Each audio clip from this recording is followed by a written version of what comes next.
বিক্ষোভ এবং প্রতিবাদ সমাবেশের আয়োজন করা হয়েছে। এই ক্যাঙ্গারু কোর্টের মাধ্যমে মাননীয় প্রধানমন্ত্রী রাষ্ট্রনায়ক শেখ হাসিনার বিরুদ্ধে যে রায় দিয়েছে সেই রায়কে প্রত্যাখ্যান করছে লন্ডন মহানগর আওয়ামী লীগ। এই প্রবাসী বাঙালিরা, এই খুনি রেজিম, তারা বাংলাদেশে আইনের শাসন বলতে কিছু নাই।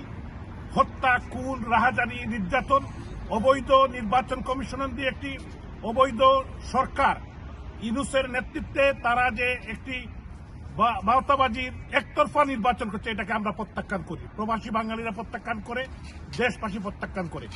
আমি সমস্ত প্রবাসী দেশপ্রেমিক সবাইকে আমি আহ্বান জানাতে চাই যে আসুন আমরা এই খুনি রেজিমের বিরুদ্ধে গণজাগরণ সৃষ্টি করি দেশে বিদেশে।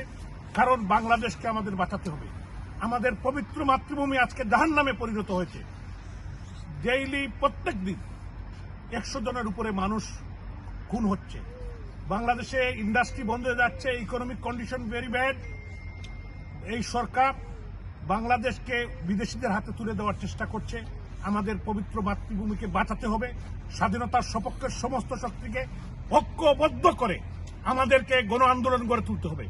আমরা এই দেশ 30 লক্ষ মানুষ, 3 লক্ষ মামুনের সম্ভ্রমের বিনিময়ে বাংলাদেশ নামক রাষ্ট্র আমরা পেয়েছি। সেই রাষ্ট্রকে আমাদের বাঁচাতে হবে। শেখ হাসিনার রায় আমরা প্রত্যাখ্যান করছি। এই ক্যাঙ্গারু কোর্টের মাধ্যমে বঙ্গবন্ধু কন্যা শেখ রেহানার বিরুদ্ধে যে রায় দিয়েছে এটাও প্রত্যাখ্যান করছি। জনাব সজীব ওয়াজেদ জয়ের বিরুদ্ধে যে রায় দিয়েছে এটাও প্রত্যাখ্যান করছি। সায়মা ওয়াজেদ পুতুল উনার বিরুদ্ধে যে রায় দিয়েছে এটাও প্রত্যাখ্যান করছি। অন্যান্য সদস্য যারা আছেন এই পরিবারের, আপনারা জানেন, একবারে বিনা দোষে তারা এই রায় দিয়েছে। কারণ হলো তারা বঙ্গবন্ধুর পরিবারকে ভয় পায়।